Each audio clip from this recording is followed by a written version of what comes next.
Hi guys, this is Rohit. I am from Kiwis International, ex-visa officer, New Zealand Embassy, Delhi branch.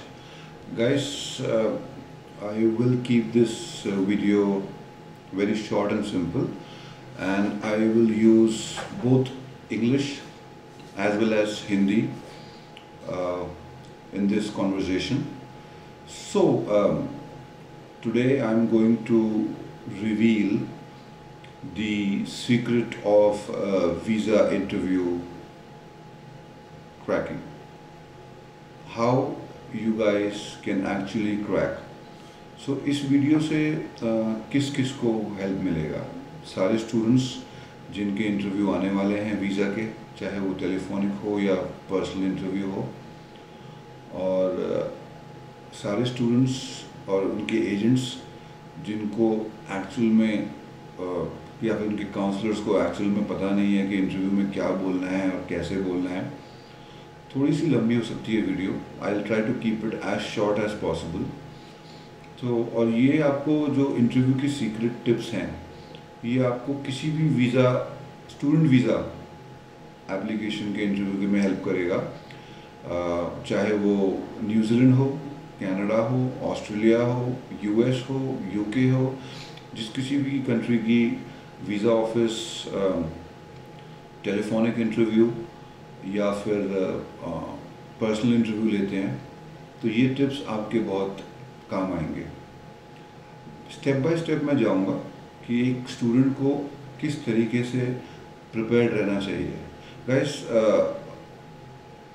अगर कोई interview आगे देने वाला है या किसी का इंटरव्यू एक्सपेक्टेड है आने वाले टाइम पे, यू कैन डायरेक्टली कॉल मी, क्योंकि हर एक स्टूडेंट का प्रोफाइल जो है वो एक दूसरे से अलग होता है।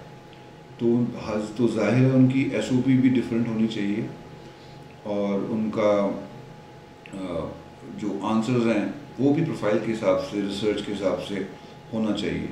तो एक रिक्वेस्ट करूँगा बताने से पहले, सीक्रेट्स जो वीज़ा के इंटरव्यू टिप्स हैं, कि आप एक दूसरे की एसओपी कॉपी ना करें। एजेंट्स जो आपको एसओपी बना के दे रहे हैं, एटलीस्ट अगर आप खुद नहीं बना रहे हो तो उनको आप देखें कि किसकी बनी हुई थी, उसका क्या प्रोफाइल था, आपका क्या प्रोफाइल है, और उसके हिसाब से देन यू प्रिपेयर और make changes to your statement of purpose और अपने खुद के इंटरव्यू आंसर्स पे। जो काउंसलर्स इंटरव्यू नोट्स पकड़ा देते हैं कि ये आंसर्स हैं, ये देख लेना, और वो किसी और का होता है, एक स्टैंडर्डाइज फॉर्मेट होता है। थोड़ा बहुत प्रोफाइल तो हर किसी का चेंज होगा ना, टेस्ट चेंज होगा, इंफॉर्मेशन चेंज होगी, तो you make plans according to that, you make your changes according to that.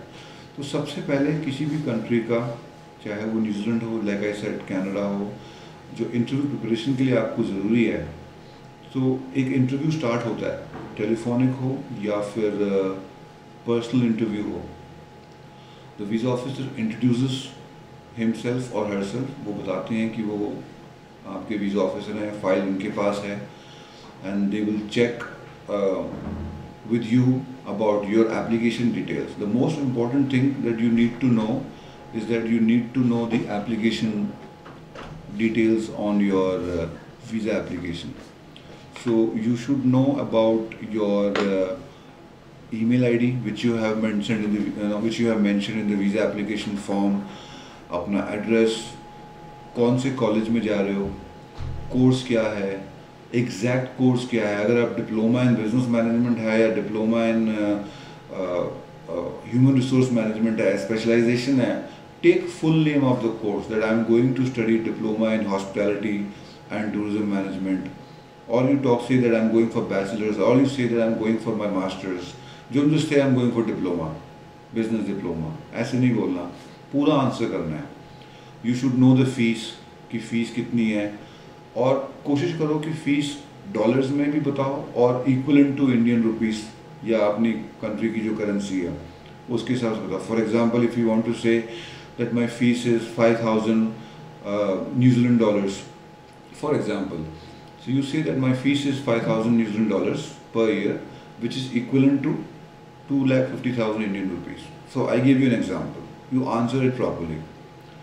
One more thing, apart from knowing your college name, college का address, do go through the college website. College की website में ज़रूर जाओ, college की website ज़रूर देखो।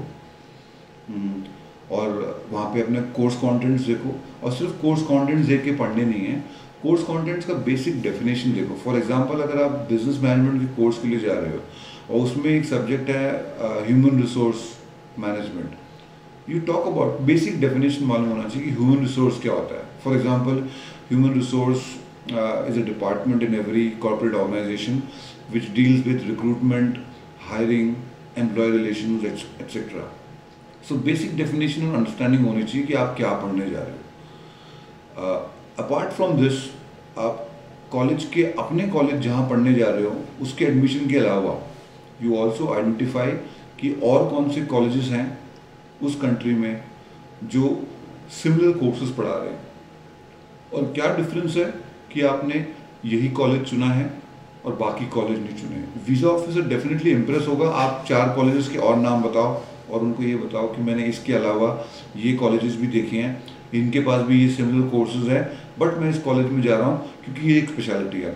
कोई कोई कॉलेजेस की स्पेशलिटी होगी कि वो आपको वर्क प्लेसमेंट देते होंगे, इंटर्नशिप के ऑप्शन देते होंगे, पेड इंटर्नशिप के ऑप्शन देते होंगे, तो ये चीज़ें बताओ।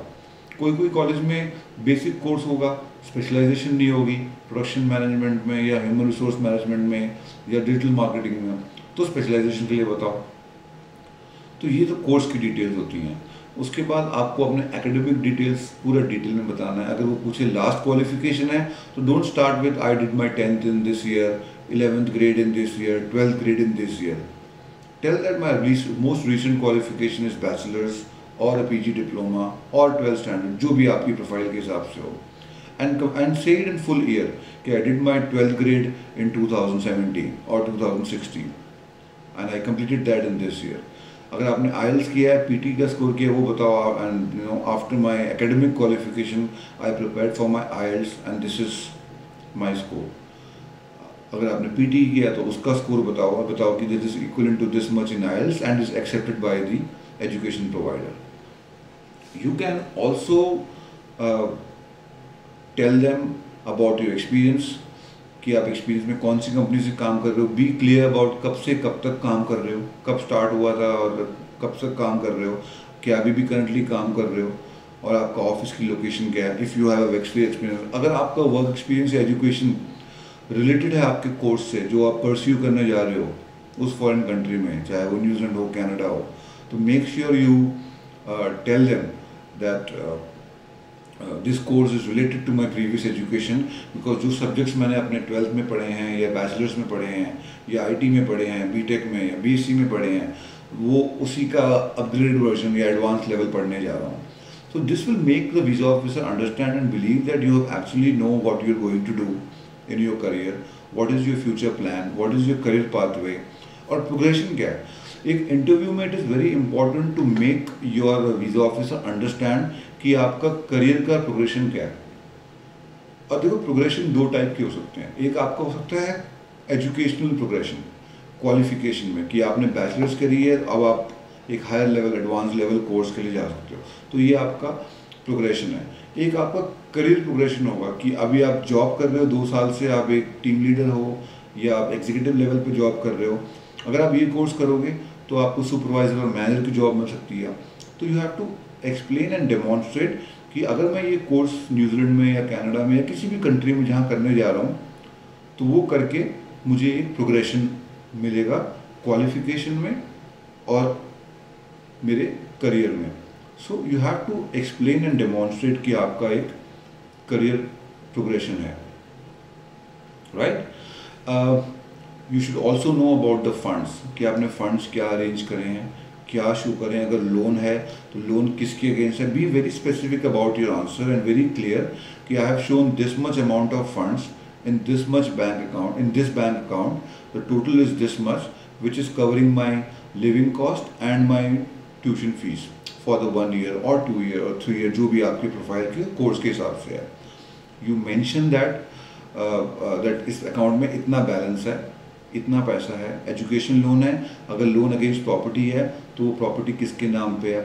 मेक श्योर अपने डॉक्यूमेंटेशन में अपने पेरेंट्स की KYC यानी कि सारे आइडेंटिफिकेशन डॉक्यूमेंट जो PAN card, ID proof, PAN card, Aadhaar card, driving licence, वो सारे प्रूफ लगाओ to show your relationship with your parents and you tell them very clearly these are the funds that we have. और you can tell the visa officer that New Zealand में पढ़ना या Canada में पढ़ना या ऑस्ट्रेलिया में पढ़ना ये एक ओवरनाइट डिसीजन नहीं था कि मैं सुबह उठाऊं और मुझे डिसाइड किया कि मुझे अब कनाडा जाना है या न्यूजीलैंड जाना है। You tell them that it takes time and preparation about searching the country, searching the qualification, searching a course, then doing IELTS, gaining that score, then discussing and attending seminars. तो ये सब चीज़ें मैंने करी हैं। Guys आज की date में कोई भी एम्बेसी हो, चाहे वो न्यूजीलैंड हो, कनाडा हो, मिनिमम 1 साल का जो आपका रिसर्च वाला गैप मान लो कि आपने वो टाइम लिया IELTS करने में, कॉलेज प्रिपेयर करने में, कनाडा सेलेक्ट करने में या ऑस्ट्रेलिया सेलेक्ट करने में या कंट्री डिसाइड करने में टाइम लिया, you can tell this to visa officer कि मैंने ये सारी प्रिपरेशंस जो है करी थी और ये सब रिसर्च मैंने किया था। तो you can say all this information to the visa officer and you talk about your course content and in some of the cases guys जो आपने पढ़ाई इंडिया में ऑलरेडी करी हुई है बैचलर्स में या 12th में, उसके सब्जेक्ट्स की थोड़ी बहुत अंडरस्टैंडिंग होनी ज़रूरी है। अगर आपने इकोनॉमिक्स पढ़ा है 12th में या ग्रेजुएशन में, तो बेसिक अंडरस्टैंडिंग कभी कभी वीज़ा ऑफिसर पूछ लेता है कि आपने अपने 12th में सब्जेक्ट्स में क्या क्या पढ़ा था। अगर आपने पॉलिटिकल साइंस पढ़ा था तो आपको क्या अंडरस्टैंडिंग है आपको डेमोक्रेसी के बारे में, या हमारा लोकसभा पार्लियामेंट में क्या तरीका होता है और इलेक्शन का प्रोसेस क्या है, बेसिक आइडियाज़ होने चाहिए। अगर आपने अकाउंटिंग और टैक्सेशन करा है तो इंडिया का टैक्सेशन सिस्टम कैसा है, GST क्या होती है, ये बेसिक आइडिया आपको होना चाहिए। You should not look like अ डम स्टूडेंट कि आपको कुछ भी नहीं पता। सबसे इम्पोर्टेंट बात इंटरव्यू के एंड में जब आता है वो आपसे फ्यूचर पूछते हैं कि आपका फ्यूचर प्लान क्या है। तो गाइस सारी एम्बेसी में सारे वीज़ा ऑफिसर्स जानते हैं कि आपको कोर्स के बाद आपको एक्सपीरियंस लेना है, आपको कुछ एम्प्लॉयमेंट करना है, जॉब करनी है, और जाहिर सी बात है कि ये सारी countries post study work visa दे रही हैं। सो ये बोलना बिल्कुल बेवकूफ़ी होगा कि after my course I will come back to my home country और I will get practical experience, वहाँ पे मिलेगा, यहाँ पे नहीं मिलेगा। इधर भी प्रैक्टिकल एक्सपीरियंस मिलता है इंडिया में और वहाँ पर भी मिलते हैं। पढ़ाई यहाँ पर भी प्रैक्टिकल और थियोरेटिकल बोथ होती है, वहाँ पर भी होती है। तो ये बड़े पुराने आंसर्स हैं। आज भी एजेंट्स स्टूडेंट्स को मिसगाइड कर रहे हैं ये बोल के कि जो प्रैक्टिकल एक्सपीरियंस इंडिया में नहीं है वहाँ पे है, और वो ये बोल देना कि हम वापस आ जाएंगे। आप बोलो कि मेरे को यहाँ पे कोर्स मिल रहा है, कोर्स कर रहा हूँ, that is my first priority. Course के बाद मुझे क्वालिफिकेशन के बाद मुझे पोस्ट स्टडी वर्क वीज़ा, आपकी गवर्नमेंट इमिग्रेशन मुझे अगर work permit, post study work visa या ग्रेजुएट जॉब से वीज़ा दे रही है, so they want me to gain international experience, so I want to gain international experience and then work. So you can say all this and you tell them very clear, be very honest in your application, in your interview that this is my progression. अगर आप अच्छी job कर रहे हो, अच्छा पैसा कमा रहे हो डॉलर्स में, why would you want to come back? You say that I want to continue doing it. That's the factual information, that is the honest information. आज की डेट में किसी को भी अच्छी अपॉर्चुनिटी मिले बाहर जाने की, डॉलर्स में पैसे मिले, कोई भी जाएगा, वीज़ा ऑफिसर भी जाएगा, उसकी पोस्टिंग ही हो रही हो कनाडा में या ऑस्ट्रेलिया में या न्यूजीलैंड में किसी जगह में इंडिया से, क्या वो नहीं जाएगा अगर उसको पैसे डॉलर्स में मिल रहे हैं, अच्छी लाइफस्टाइल मिल रही है? You tell them that there is a better option, I am getting a salary, if I am maintaining that, why would I want to come back? अगर वीज़ा ऑफिसर आपसे पूछता है कि आप PR अप्लाई करनी है, तो आप बोलो कि it is very early for me to right now to say that I want to get PR, maybe in future I may apply for it if everything is in my favor, if I am eligible for this, if the government allows, if the government of that country allows and is open for PR application, why would I not do it? Be honest. So these are the main important aspect. You should know everything from pin to an elephant about your application, guys. You should know कि form में क्या भरा था, agent से पूछो, agent से एक copy ले लो, सेट ऑफ कॉपी ले लो पूरा अपना फाइल का कि फाइल में क्या लगाया था। Don't be a blind applicant कि हाँ एजेंट जान पहचान का है, रिलेशन के थ्रू करवाया है, जान पहचान का, हमारे पड़ोस के लोग को भी भेजा था, रिलेटिव को भी भेजा था। You should know everything about your application. की एम्बेसी में जब वो फाइल लगती है तो एजेंट की जिम्मेदारी नहीं होती, कंसल्टेंट की जिम्मेदारी नहीं होती, वो एप्लीकेंट का, it is the applicants responsibility. वो डॉक्यूमेंट में फॉर्म पे एप्लीकेंट ने साइन किए होते हैं कि ये मैं डॉक्यूमेंट लगा रहा हूँ, I am taking the responsibility. इसीलिए यू शुड नो कि आपके डॉक्यूमेंट्स क्या क्या लगे हैं फाइल में, and try to avoid filling gaps by 6 month certificate, 1 year experience. कोई भी दूध पीता बच्चा नहीं है, चाहे आप हो, चाहे वीज़ा ऑफिसर, चाहे एजेंट हो, एवरीबडी नोज गैप भरने के लिए। If you have a gap, tell them yes I have a gap, I was not doing anything. That does not mean that you can't do anything now in your future.